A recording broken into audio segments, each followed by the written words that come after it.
They say the most dangerous person isn't the one who shouts the loudest, it's the one who's been silent for too long and finally decides to speak. I'm Jim, and if you've ever been the quiet one, the one who tolerated, who tried to understand, who kept giving, then this video is for you. Today, I want to shed light on something rarely named aloud.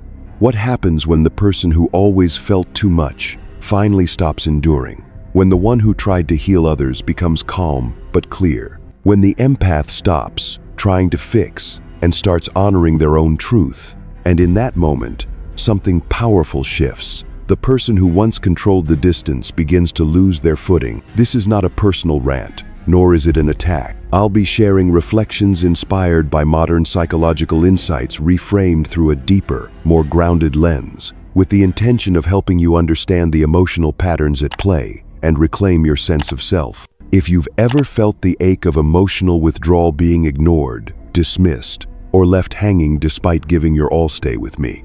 Because sometimes, the moment you stop chasing is the moment you start being truly seen.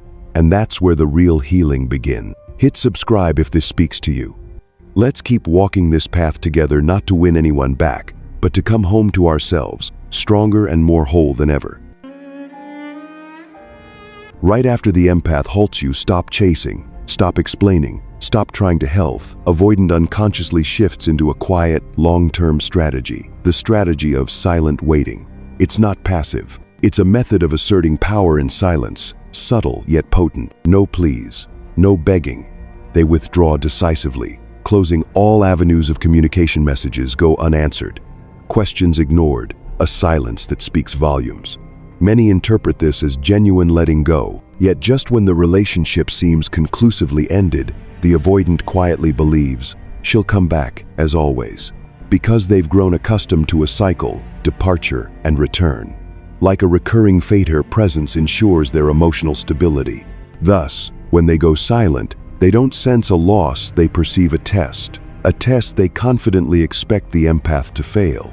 And in that silence, they sense a void, not from deeper love, but from fear of losing emotional control. Silent waiting is a power move disguised as passivity. When they claim, "It's okay," they're silently banking on your internal dialogue. Did I mess up? Am I not enough? Did I miss my last chance? They don't argue or demand, they simply stay quiet, waiting for your self-doubt to bring you back. And it works. Because empathic beings cannot tolerate emotional voids, they crave closure, answers, reassurance. With no messages, no explanations, our minds start rehearsing. I must reach out. Maybe I can fix this. Here's the key. When you don't reach out, when you sustain the silence, that's when the game breaks. You're sending a silent but powerful statement. I'm not here to fill a void. I'm here because I value myself. A steadfast silence becomes a profound inner declaration. No chasing, no rush, just self-worth. This is the essence of secure attachment, the posture of neither chase nor flee. You maintain calm distance, refusing to let them manipulate you without entirely shutting the door. And if they choose to reopen it, they do so consciously and freely. By stopping the chase, you are not defeated, you are transforming. Just after the silent waiting phase ends, when you sustain your silence, don't text back, don't seek closure. The avoidant enters a new mode. They pretend to be okay. At the level of primal instinct and neural reflexes, they activate defense mode. They cut off emotional leakage, closing any opening of vulnerability. To your eyes, they might appear to be thriving. They seem happier, take better care of themselves, even post happy pictures and flaunt a new relationship quickly. This can leave you frozen. They're doing well without metas that mean I never mattered? But behind that facade is someone who lacks the emotional tools to withstand emptiness without constructing illusions of normalcy. Pretending to be okay isn't mere artifice, it's a defense response. They need to tell themselves, I'm okay, even if they're gone. When the avoidant shares photos with someone new, it's not a sign of genuine new love. They're simply sealing an inner void. When they smile outwardly, it doesn't mean they feel light inside. They still don't know how to feel pain without hiding it. And these images often trick the empath into self-doubt. Was I never good enough to stay? That's exactly the game. The avoidance tactic is working. You've readjusted, perhaps considering reaching out again, even though deep down, you know better. But if you remain firm, if you see through the performance, you realize it's just a glittering mask. You don't get sucked into their story. Instead, you step into a new stance, awareness without reaction.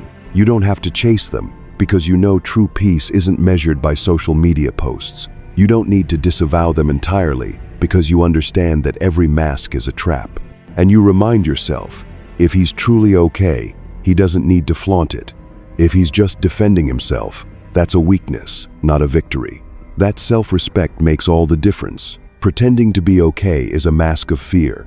By maintaining your silence, not reopening communication, you force them to confront their emotions or remain stuck in evasion. You no longer allow them to manipulate you through the hollow proclamation, "I'm fine." When the strategies of silent waiting and pretending to be okay don't hold you, the avoidant's next move emerges, the pullback, a deeply coded neurological response. Only when you don't chase, don't fill the silence, will they reach out subtly to test whether you've truly gone. This call isn't about reconnection, it's about checking control. A sudden message, a casual, "How have you been?" "I'm doing better." Not a heartfelt outreach, but a quiet test. Beneath their calm lies the fear of abandonment and losing emotional command. They need reassurance that they can still shape the connection. Many empathers misread this pullback as proof of change. They think it's a bridge to healing and rush to respond.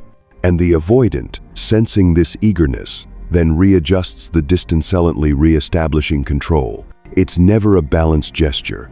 It's a psychological test. And if you fall in, the loop begins anew each time, tighter, deeper. This cycle doesn't just stir turmoil, it awakens old wounds. Worthiness, doubts, fear of rejection, replayed memories of not enough.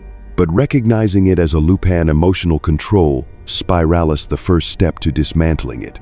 The key, don't react. Reply only if you choose to, briefly and neutrally. "Thanks, hope you're well." With this restraint, you communicate.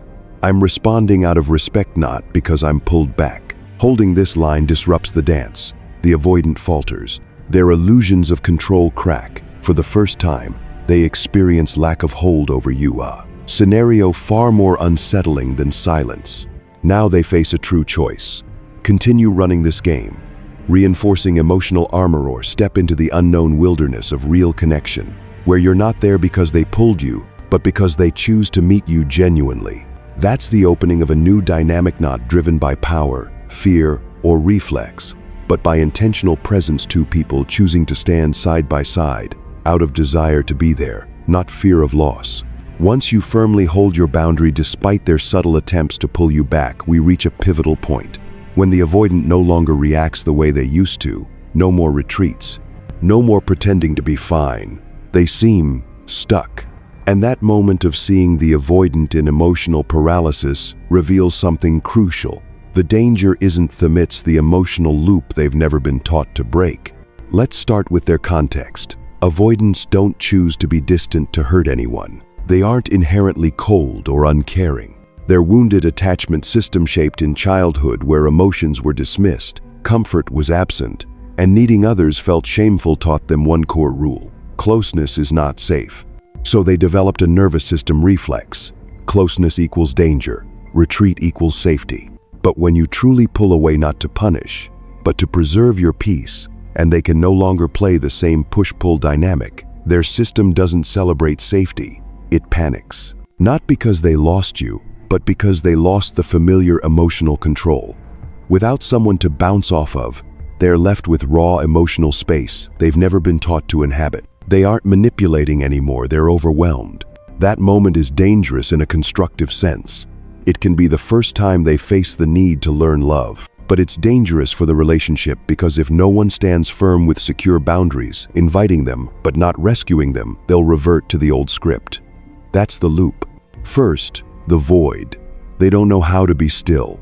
Silence doesn't feel like peace. It feels like chaos. Then, they reach out subtly, half-hearted messages or gestures, not from maturity, but from panic.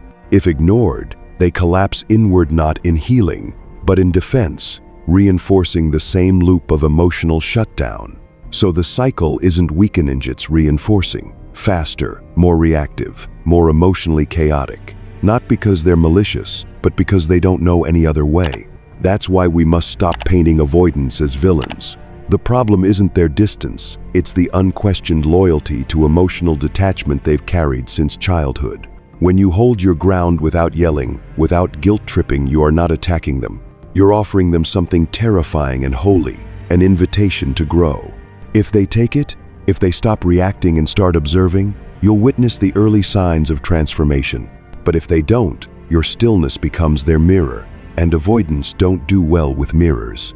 They see not only their fear of closeness, but their helplessness in the face of real love that requires participation, not escape. So for the empath, this isn't a battle. You are not trying to win. Your calm refusal to re-enter the loop says, "I'm here, but not available for your panic. I care, but I won't chase. I see you, but I won't shrink to stay near." And when you do that, you become the first person in their life to say, real safety isn't control, it's co-regulation. It's presence with boundaries. That's the lesson avoidants have never been taught, but desperately need. You are not abandoning them, you're refusing to abandon yourself. And that is the very condition where avoidants might finally stop running, not because you guilted them into it, but because they feel maybe for the first time that someone sees them, stands firm, and doesn't flinch. If they can step toward that, they begin to form new patterns rooted not in fear of being engulfed, but in the courage to connect. If you are the avoidant, let this message carve itself into your heart. Closeness is not loss, it is the doorway to restoration, to finding yourself in your wholeness. You don't have to keep playing the role of someone obsessed with distance. You are allowed to step into real safety, not the cold shield of logic, but the warmth of being accepted as you are. Closeness does not require disappearance. It does not demand change to be worthy. It invites you to be presentfully, vulnerably, and without fear of being shattered. The emotional walls you've built to protect yourself, they were necessary once. But now, they only block the healing you secretly crave. You don't lose yourself when you open up. You choose something braver. You choose to be near without abandoning yourself. And if you love someone avoidant, please remember, don't try to pull them close through pleading, apologies, guilt, or unconditional sacrifice. Anything offered in fear only deepens their retreat. But also, don't vanish. Don't fold yourself up in silence so deep that they believe you no longer care. When you shrink, you affirm their fear. Closeness isn't safe. Instead, choose differently. Stand your ground calm, present, firm, yet separate. Be ready, not rushing. Be available, not intrusive. Be clear, not coercive. You don't need to convince them with your worth. You don't need to beg them to be different to be with you. You simply need to be grounded respectfully, consistently. A soft message like, "I'm okay, thank you," is a gentle reminder. You're still open, but not chasing. You're not withdrawing into coldness, but you're not offering your soul on a platter either. That's a door left slightly ajar, not to drag them in, but to invite them, should they choose to walk through it. If they stay silent, you stay still. If they reach out, you respond with clarity, not intensity, with boundaries, not need. In doing so, you shift the dynamic. They no longer get to control the closeness. You model something new. You show that connection isn't a transaction, or trap, it's a space two adults choose to co-create. If they never come closer, your dignity remains intact. But if they do take that first step, you don't run toward them. You simply walk beside them, slow and steady, rooted in your own self-worth. After all the silence, the pretending, the tugging, and the boundary setting, something extraordinary begins to bloom. When both people are no longer pushing or pulling out of fear, the relationship shifts. It transitions from a reactive cycle into a space of emotional maturity, a space no longer fueled by chase or retreat, but by presence, self-ownership, and quiet strength. At this stage, the avoidant no longer sees closeness as a threat. They begin to feel the presence of the other without needing to control it. They stop viewing the partner as an emotional risk and start seeing them as a grounded presence. When you stop chasing, stop shapeshifting, and simply stand steady in your truth, you become a silent testament to safety. That calm rootedness begins to ripple into their nervous system. For the emotionally attuned person, the former empath who chased you, are no longer giving love from fear, but from strength. You're not proving your worth, you're embodying it. You're no longer loving in hopes of being chosen, but standing in the truth that you are loved with or without anyone else's validation. And that message, silently delivered, is more powerful than any plea or persuasion. When the avoidant begins to engage from this new space, no longer pulling away reflexively, they enter a new internal reality. They experience your steady presence not as pressure, but as invitation. They begin to learn, I can move towards someone without losing myself. They aren't being flooded with emotion or trapped in dependency. Instead, they're being offered a doorway that opens into real intimacy, not enmeshment. And for you, the one who once overfunctioned, you're no longer trying to rescue or reform anyone. You're not begging for connection. You're offering your presence with dignity, without demand. You're no longer entangled in their emotional chaos. You're grounded. You've become a living boundary, and with that, a beacon. This is how the cycle transforms. When you stop chasing, you create space, and that space becomes a mirror that reflects both your strength and their fear. But unlike before, you're not stepping into the role of the fixer. You're staying rooted. That's how they begin to realize that closeness isn't a loss, it's an opportunity to be met without being consumed. If both people are willing to stay in this space, no tactics, no emotional warfare, what emerges is no longer a game of survival. It becomes mutual recognition, real love, the kind that respects individuality while inviting shared presence, begins to take form. By standing still, not running, not chasing, you create the safest environment possible for transformation. And if they choose to step into that space, it's not because you push them, it's because they finally felt safe enough to face themselves. You've passed the tests, the silence, the emotional distance, the need to regulate yourself while not betraying your truth. Now, you're not a victim of the cycle. You're a partner in a conscious, mature bond, one where love is not earned but shared without losing who you are. And then, after everything, you realize this journey was never about holding on to someone else. It was about returning to yourself steady, whole, no longer caught in the trap of chasing or self-abandonment. Whether you're the anxious type or the avoidant, emotional maturity begins the moment you dare to face yourself, the old beliefs, the fear of loss, and the patterns programmed since childhood. If you're the avoidant, please understand, closeness is not a trap. It doesn't swallow you, nor does it take your freedom. It simply makes you feel vulnerable, and from that space, you are invited to heal.